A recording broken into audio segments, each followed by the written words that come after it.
I knew the axe was falling the moment I walked into the mahogany-paneled conference room and smelled the distinct, cloying scent of cheap ambition radiating off our new chief executive officer.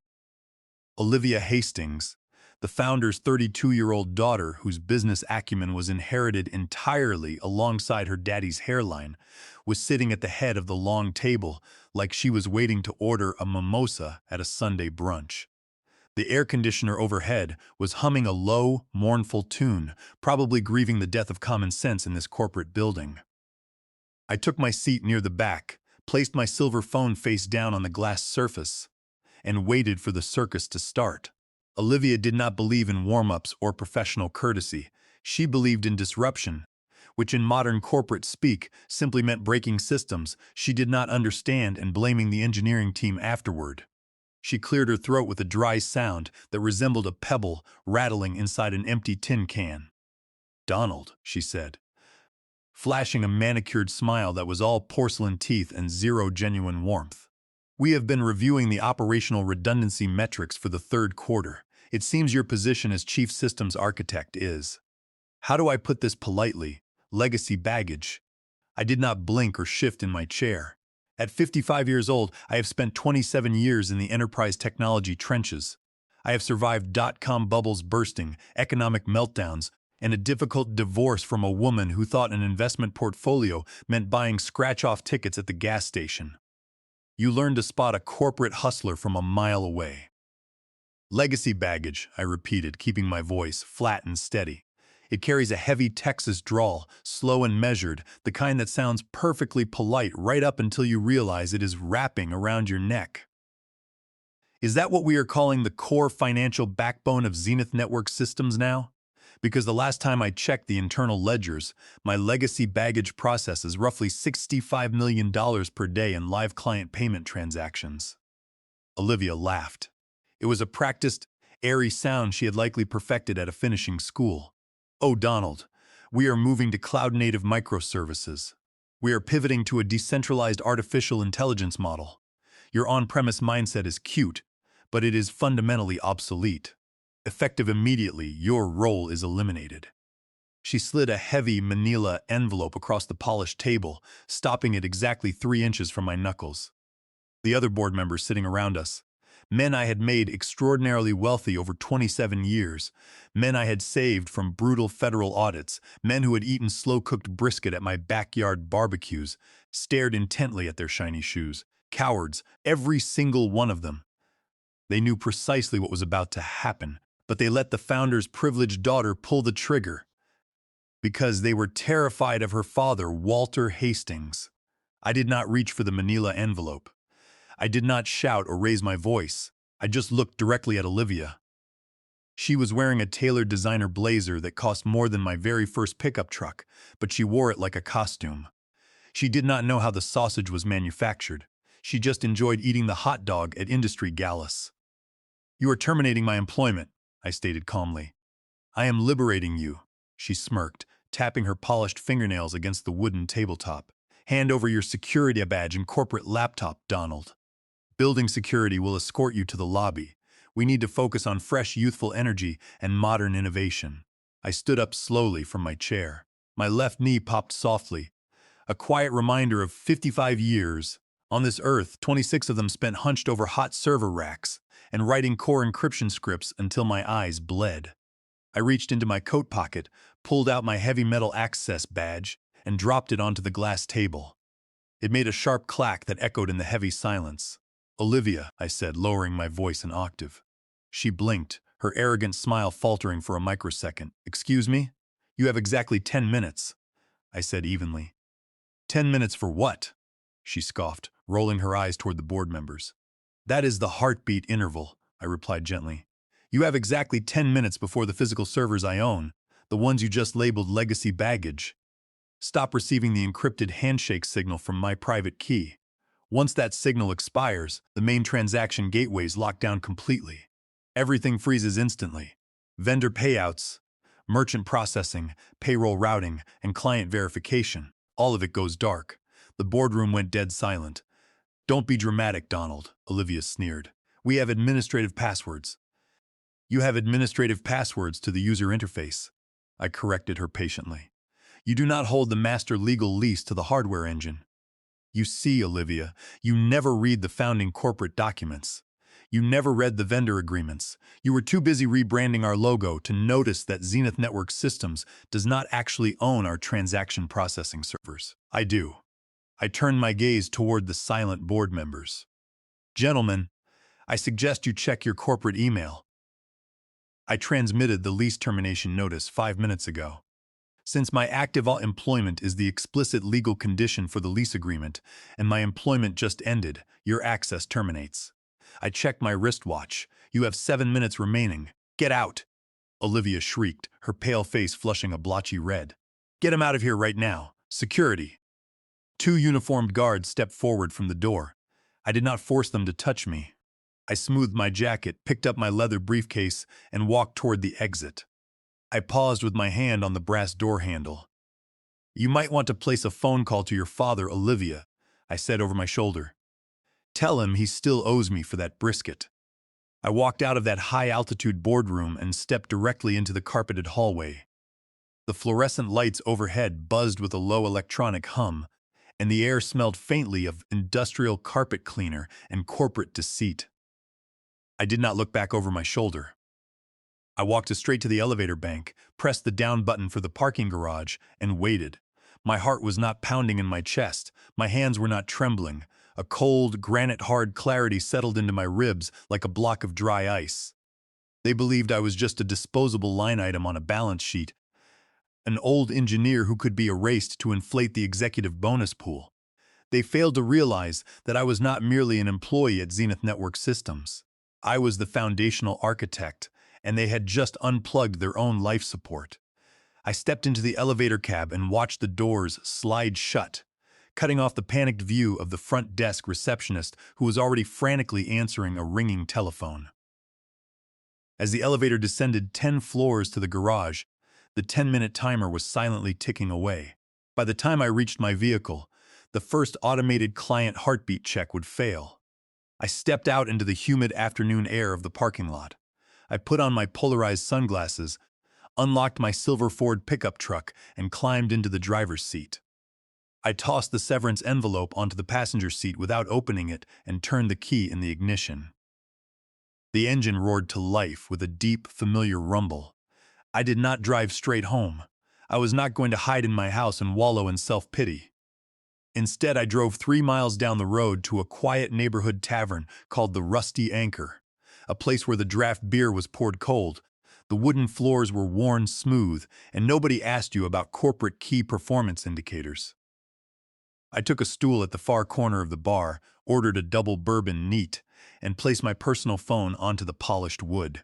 I opened a simple countdown application on the screen. The counter read 45 seconds. I took a slow sip of the bourbon.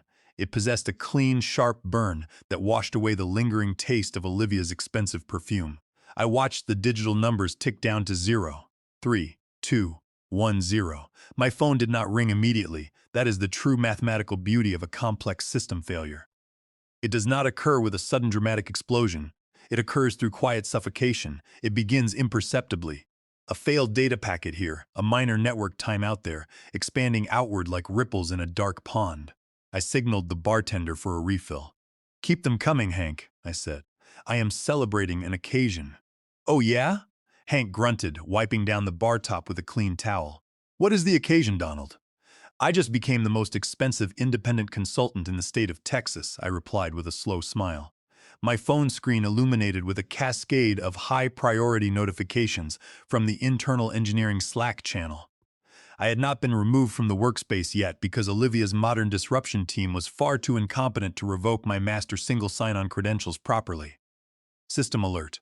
Critical payment gateway timeout. Error code. Deadman switch activated. I chuckled quietly to myself. I had coded that exact error handling routine 18 years ago. Late one evening, after Walter Hastings had sworn to me over stale coffee that I would always be protected at this company. I named the error routine Deadman Switch because that is precisely what an enterprise becomes when it aggressively rips out its own heart. to fully grasp why Olivia was currently staring at a glowing red terminal screen screaming about an unhandled exception. You have to understand where Zenith Network Systems actually originated. It did not begin in a gleaming glass tower downtown. It started in a cramped, unconditioned garage in 2008, smelling of cold pizza crusts and sheer desperation. Walter Hastings was not a malicious man back then. He was simply a smooth-talking salesman with an ambitious idea for an enterprise logistics payment platform and a credit rating lower than a snake's belly in a wagon rut. I was the one with pristine credit. I was the one with the advanced software engineering capabilities. When we formed the business, I knew that corporate partnerships often end in legal disputes. So while Walter took the public brand name and the front-end user interfaces, I personally purchased the underlying server hardware, encryption nodes, and database racks through my private entity, Vanguard Assets LLC. I leased that hardware back to Zenith Network Systems under a master service agreement. It was a clever tax strategy that kept heavy capital debt off Zenith's balance sheet while we secured institutional bank financing. Walter signed the agreement without reading the fine print. Clause 14b stated clearly, "The lease for the physical infrastructure is valid exclusively so long as Donald Preston remains employed as Chief Systems Architect. Upon termination of his employment for any reason, the lease terminates immediately." For 18 years, that agreement rested inside a fireproof safe. Zenith grew exponentially into an $85 million enterprise. Walter got rich. I kept the grid running flawlessly. Then Walter retired to Florida, handing the leadership to Olivia. She despised me because I represented everything she was not: competent, self-made, and indispensably vital. I glanced back down at my phone. The engineering Slack channel was descending into utter chaos. DevOps lead Sean Miller: "Guys, why is the primary transaction API returning a 403 forbidden error across all endpoints?" Project manager Rachel: "Clients are flooding the support desk. The whole payment portal is completely unresponsive." "Is this an unannounced maintenance window?" Sean Miller: "I cannot access the root server nodes. My SSH keys are being actively rejected. It is like the server hardware disappeared from the domain." Interim VP Timothy Croft: "Has anyone tried flushing the memory cache?" I laughed aloud, startling a patron sitting nearby. Flushing the cache. It was like trying to treat a severed head with a tiny adhesive bandage. The underlying issue was not a software bug. It was a fundamental matter of property ownership. Then came the message I was waiting for from Olivia Hastings herself. "Everyone stop panicking. We are resolving this minor glitch. Donald attempted to sabotage our codebase on his way out. We will have systems fully operational within 5 minutes. Sabotage." She was already attempting to craft a false legal narrative, unaware that by claiming sabotage, she was publicly admitting she possessed no operational control over her own network architecture. I saved a clean screenshot of Olivia's Slack message directly to my cloud storage. Accusing a veteran architect of criminal sabotage without a shred of evidence was an immediate invitation for a defamation lawsuit, something my attorney would thoroughly enjoy dissecting in court later. 10 minutes passed, then 30. The 5-minute temporary glitch was rapidly morphing into a full-scale corporate catastrophe. My phone rang on the wooden bar top. The caller identifier read Timothy Croft. The Silicon Valley executive Olivia had hired 2 weeks prior to oversee tech operations. I took a calm sip of bourbon and answered the call. "This is Donald," I said casually. "Donald." "Thank God you picked up," Timothy blustered, his voice laced with unscripted panic. "Look, there has been a massive miscommunication in the boardroom today. The system migration seems to have hit a minor snag with some legacy protocols. We need you to send over the root administrative passwords for the primary database cluster immediately. We can handle everything from here." I smiled into the receiver. "Timothy, I no longer work for Zenith Network Systems.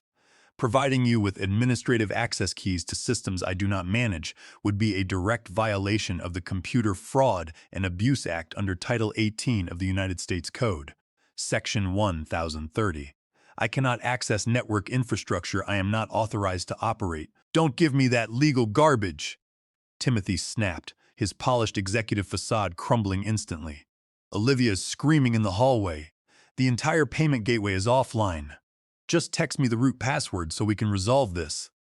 Timothy, do you even know where those processing servers are physically located? I asked softly. In the cloud, he guessed blindly. No, Timothy, I replied. They are located inside a secure data facility in Dallas, Texas, in a physical server rack that I personally pay rent on, housed inside hardware owned by Vanguard Assets, LLC. You are asking for the keys to my private real estate.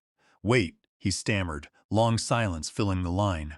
You personally own the server hardware? I own the silicon, the steel racks, and the electricity flowing through them, I stated. Since my lease agreement with Zenith Network Systems was terminated at 2:15 this afternoon. Your company is currently committing civil trespass on my private network bandwidth. Good Lord, he whispered in horror. Does Olivia know this? She is about to find out, I said. Good luck, Timothy. I suggest you update your professional resume tonight.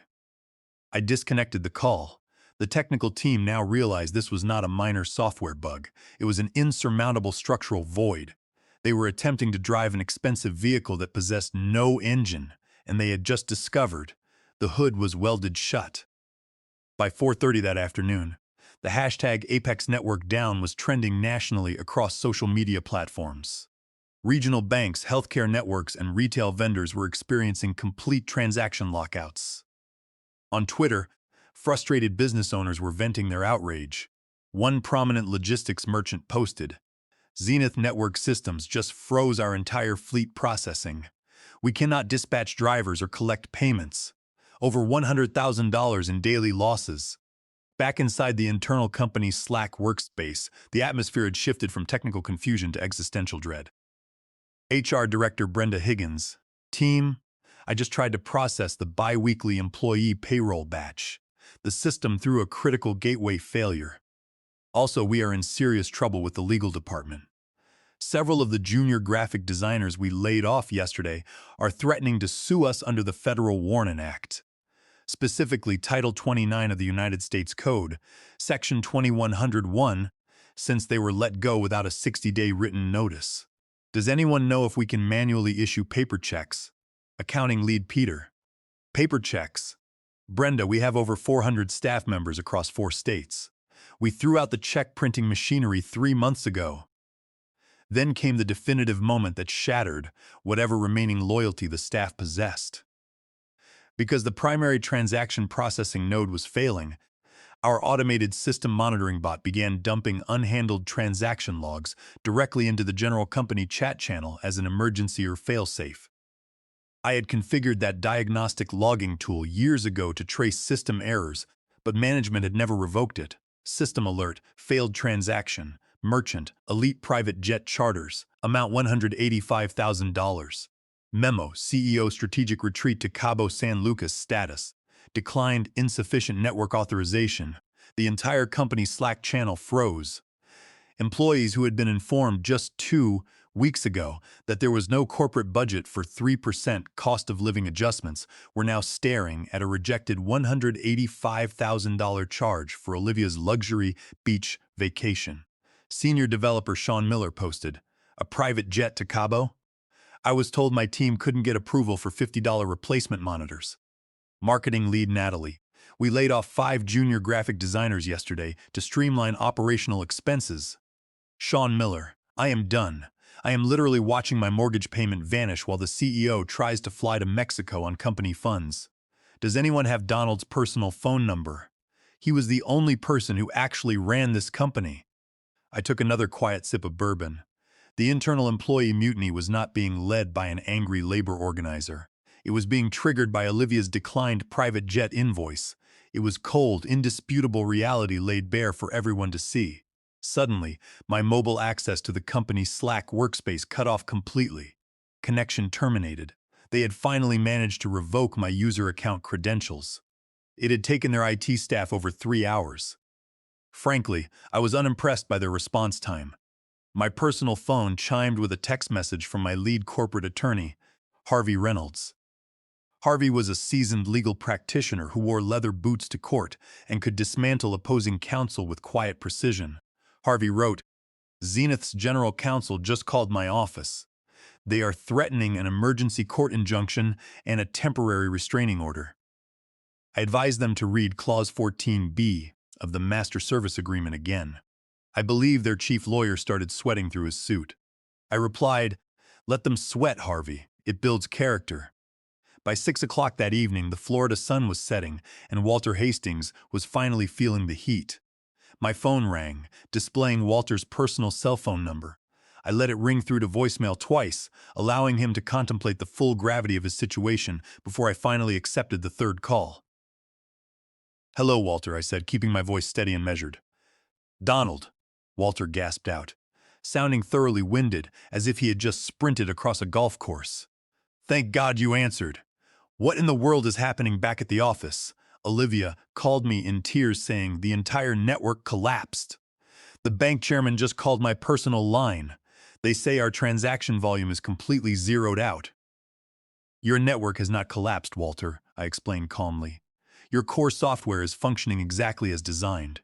It is simply that your corporation has been legally evicted from my hardware servers." "Evicted? What are you discussing?" Walter shouted, his voice cracking with desperation. "We built this company together. You cannot just lock us out of our own operations." "I did not lock you out, Walter," I corrected him gently. "You signed a master service agreement 18 years ago that explicitly tied the infrastructure lease of Vanguard Assets LLC to my active employment as chief systems architect.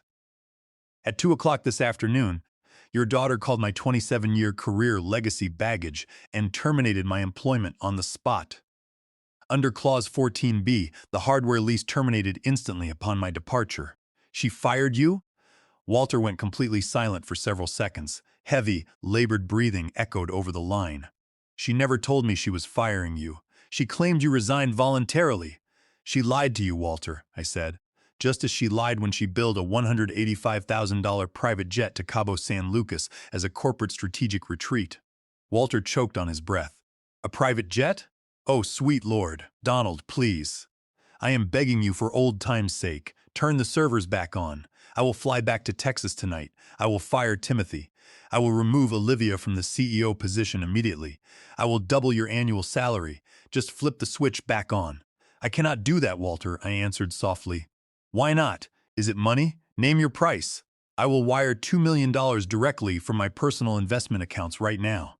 "It is not about money, Walter," I replied, looking out the bar window at the fading twilight. "It is about legal liability. Accepting network traffic from an entity with compromised executive leadership and no valid lease agreement exposes Vanguard Assets LLC to massive federal regulatory risk.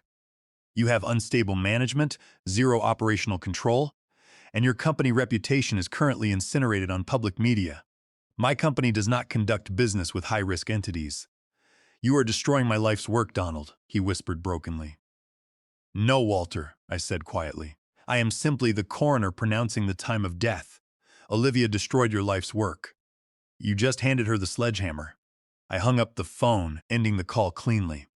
30 minutes later, my attorney Harvey Reynolds initiated a mandatory legal conference call with Zenith's external legal counsel and Olivia Hastings. "This is unconscionable extortion," Olivia shrieked through the speakerphone the moment the line connected. "He is holding our proprietary customer data hostage. We will have him indicted for corporate theft." "Miss Hastings," Harvey Reynolds replied, his voice smooth as aged molasses, "I suggest you moderate your tone immediately, or we will terminate this conference call. My client is holding nothing hostage. Your application data resides safely on physical storage drives owned by Vanguard Assets LLC. You are welcome to dispatch a courier to collect those physical drives tomorrow morning. Of course, since your company owns zero processing servers, those drives will be completely useless to you." "We need the system restored right now," Zenith's general counsel demanded. "We are losing hundreds of thousands of dollars every hour. We will file for an emergency injunction in federal court." "On what legal grounds?" Harvey asked calmly. "Clause 14B is crystal clear. The lease terminated upon employment separation. You terminated Mr. Preston. Therefore, you voluntarily terminated your hardware lease. Additionally, back in 2018, your board explicitly declined to purchase these servers from my client to avoid carrying hardware depreciation on your balance sheets. You cannot claim ownership of assets you legally refuse to purchase for tax evasion purposes. It is called legal estoppel, and it is absolute." A long, suffocating silence fell over the conference call line. "What are your terms?" the general counsel finally asked, his tone completely deflated. "There are no terms," Harvey stated firmly. "My client is not interested in employment, consulting contracts, or lease renewals with Zenith Network Systems." "You are destroying this company," Olivia sobbed, her previous arrogance completely replaced by the weeping of a spoiled child whose favorite toy had been confiscated. "My father will be ruined." "Then perhaps you should have reconsidered calling a veteran architect legacy baggage before reading your own corporate contracts," Harvey drawled. "Good evening, counsel." Harvey disconnected the line. A moment later, he sent me a brief text message. That was the most satisfying contract enforcement of my 40-year legal career. While Zenith was crumbling, I received an encrypted email from Keith Jenkins, the vice president of operations at Vertex Global Logistics, Zenith's single largest commercial client. Keith wrote, "Donald, we know exactly what happened today. We know who actually built and owns the processing infrastructure. If you establish a new independent infrastructure entity, Vertex Global will immediately transfer our entire $65 million daily processing volume to your new firm. We trust the architect, not the corporate logo." I replied instantly, "Orion Technologies LLC will be operational by Monday morning." The trap was fully sprung. Zenith Network Systems was not merely losing its hardware, it was losing its entire client base to the very man they had tried to cast aside. Over the next 3 weeks, the corporate demise of Zenith Network Systems executed with mathematical precision. Without access to physical processing hardware or valid client transaction gateways, Zenith collapsed into immediate insolvency. Major institutional clients terminated their service agreements under emergency breach provisions, migrating their operations over to my newly established firm, Orion Technologies LLC. Within 14 days, Zenith's valuation cratered by 72%, forcing the board of directors to file for Chapter 11 bankruptcy protection. Olivia Hastings was unceremoniously removed from her position as chief executive officer by the furious board members. Last I heard, she had retreated to a wellness resort, attempting to pivot her public image by launching a podcast about surviving toxic workplace environments. The irony was rich enough to choke an ox. Walter Hastings suffered a minor health setback from the stress. He survived, but his grand legacy was completely shattered. He spent his days sitting quietly on his back porch in Naples, Florida, contemplating how a lifetime of corporate ambition had been undone by a single unread contract clause. Meanwhile, Orion Technologies LLC flourished. I secured a spacious, modern industrial facility in East Austin, Texas. There were no absurd kombucha taps or velvet executive lounges, just state-of-the-art server racks, ergonomic workstations, and the constant reassuring hum of high-performance computing. I poached 80% of Zenith's top engineering and operational talent, including DevOps lead Sean Miller, project manager Rachel, and HR director Brenda Higgins. I offered them 20% higher base salaries, comprehensive healthcare coverage, and genuine equity shares in Orion Technologies, real ownership, not phantom stock options that took a decade to vest. When Zenith's physical assets were put up for liquidation auction by the bankruptcy court, Orion Technologies purchased their remaining non-hardware, intellectual property rights, and client lists for pennies on the dollar. I signed the acquisition check with my own silver pen. It was immensely satisfying to buy back my own life's work for the price of a mid-sized sedan. One quiet Tuesday afternoon, 3 months after the boardroom confrontation, I was sitting in my new executive office at Orion Technologies. Sunlight streamed through the large glass windows, illuminating the polished concrete floor. My phone chimed with a security notification. A black luxury sedan had just pulled up near our front entrance. A moment later, my office door opened and Walter Hastings stepped inside. He looked noticeably older, his frame slightly stooped, wearing a plain polo shirt instead of his usual bespoke suits. He walked slowly across the room, staring in quiet awe at the bustling engineering floor visible through the glass partition. "Donald," Walter said quietly, his voice raspy. "Hello, Walter," I replied, standing up from my desk and offering him a seat. "Have a chair." Walter sat down heavily, resting his hands on his knees. "I just wanted to see it with my own eyes," he whispered, looking around at the energetic team of engineers working outside. You rebuilt everything in 90 days. I didn't rebuild it, Walter. I corrected him gently. I simply relocated it. The intelligence, the talent, and the infrastructure were always mine. Zenith was just the outer shell. Walter lowered his head, staring at the floor. I made a terrible mistake, Donald. I let pride and family favoritism blind me. I treated you like an employee instead of the true partner you always were. I am deeply sorry. I looked at the old man. The anger I had once carried had completely evaporated, replaced by a calm, settled peace. I accept your apology, Walter, I said. But apologies do not run transaction gateways. Leadership is not about wearing expensive blazers or giving inspirational speeches at annual galas. Leadership is about protecting your people, honoring your contracts, and maintaining the fundamental groundwork that keeps the lights on. Walter nodded slowly, tears welling in the corners of his eyes. He stood up, shook my hand with a weak grip, and walked quietly out of my office. I watched him leave through the glass doors, knowing that our chapter was officially closed. I walked back to my desk, picked up a framed document hanging on the wall, and adjusted it slightly. It was the original 2008 Master Service Agreement, specifically Clause 14B, preserved behind clear protective glass. It served as a permanent reminder to everyone who entered my company. Real authority does not stem from titles printed on business cards. It stems from operational mastery and ironclad integrity. They had declared me legacy baggage. They had claimed 55 years of age and 27 years of experience made me obsolete. But in the end, they learned the most valuable lesson in business. When you attempt to cast aside the architect who holds the keys to your foundation, you don't just lose an employee. You watch your entire empire crumble into dust. I sat back in my leather chair, put on my audio headphones, turned on some quiet classic rock music to center my focus, and returned to writing code for our expanding network grid. The system was running smoothly, every transaction processing without a single hitch, and the future was entirely ours.